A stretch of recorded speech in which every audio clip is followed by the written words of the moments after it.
Growing up in Cameroon, all I ever wanted to be was a writer. My parents' plan was for me to become an accountant and then get married in that order. But being a writer was my dream. Writing is the best way and sometimes the only way I know how to express myself. In school, I looked up to authors such as Mark Twain, Charles Dickens, Oscar Wilde, and Chinua Achebe, most of whom were Western authors. My role models were all men because at school, we were only taught literature by men. I don't know if this was by design or if it was an oversight. I never imagined that a woman could be a writer, but I wanted to be just like these men when I grew up. I was 24 years old when I finished writing my first novel. I'd been writing the novel for about 5 years, and I had to save money to pay for the publication of this book. Because in Cameroon, self-publishing is the only option available to writers. We don't have book publishers. What we have are printing houses where the writer pays for the cost of printing and other related stuff. Writing this book was the hardest thing I'd ever done in my life because at the same time, I had to keep up with my studies at university, stay up nights trying to perfect my craft, and working part-time as a sales agent at a beverage company in order to save money. The pay was not good, by the way, and I had to save up to 1 million francs CFA, which is around 2,000 US dollars. My parents did not always have the means to support me, which is why I learned to be resourceful at a very young age. They did not understand why I was so driven to become a writer either. When my mom came across me writing, she would sit down with me and say, "You and this your writing. No man will want to marry you. Oh. Try and be like your mates." I understood why my parents felt that way, why my friends thought that I was strange. They loved me and were only giving me advice based on the way that the environment was or is. They were concerned because writing is an unusual path to follow, especially for a woman in my culture. Regardless, I knew what I wanted, and I wanted to be a writer. I am the sort of person who believes that hard work and determination can get you anywhere in life. I grew up with that mindset. When I had saved up enough money, the first thing I did was to rush to a printing house with a lot of excitement. The manager of the printing house gave me this doubtful look and said, "You wrote a novel? What's it about?" I said, "It's a coming-of-age story exploring the life of a young girl in an all-girl West African boarding school." He said, "Wow, I would love to work with you, but you see, company law does not allow me to enter into contract with a woman without a male representative." I was confused. I said, I said, "I wrote the book, and I have the money to pay for the cost of printing. So what are you talking about?" First of all, there are no laws in Cameroon that prohibit women from representing themselves either in contract or whatever way. There are certainly no rules that state that a woman needs a male representative in order to sign a contract. But this guy was adamant, and he said, "I am sorry, this is just the way that things are done in the printing business." Clearly, they had their own special set of rules. It was not enough that I had written the book and saved the money. I needed a man to sign my contract for me. We argued for a while, and then I got angry, and I left. And I kept saying to myself that if he did not want to work with me, then I was going to find another printing house that was willing to. Having someone else's name on a contract that was supposed to be about my hard work would have taken away my sense of accomplishment. So I pushed on in search of another printing house. I refused to take no for an answer.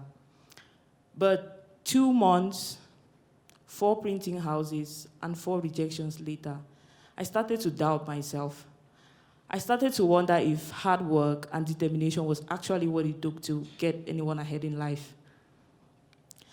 And I felt as if I had overestimated myself. And then one day, I confided in a friend of mine. I said to him, this whole thing is giving me a headache. Maybe bringing in a man to sign the contract would be easier for me. He said, before you give up, I know this other printing house that I want you to try. The place he was suggesting was very far from where I was staying at the time. And I was reluctant to go because I knew from experience what the answer was going to be. And I did not think that I had the stamina to withstand another no. But I decided to give it one last try. I had to take a 6-hour bus ride from the northwest region to the central region of Cameroon in order to find this place. I arrived in the morning.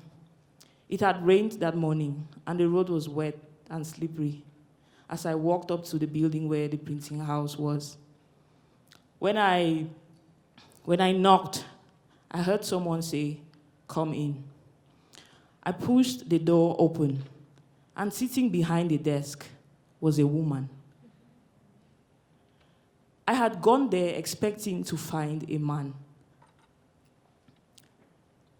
But when I was taken by surprise when I saw that the proprietor of the place was a woman.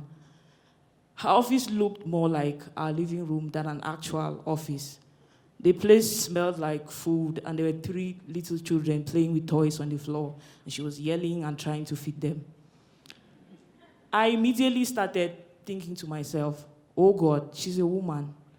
Maybe she'll help me.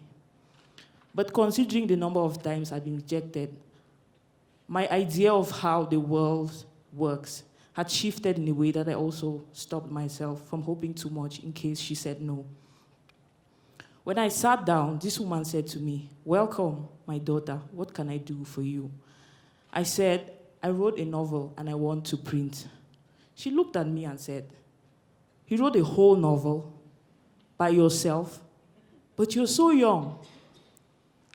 I would love to work with you, but in order for that to happen, you know that you need a man to handle the contract for you, right?"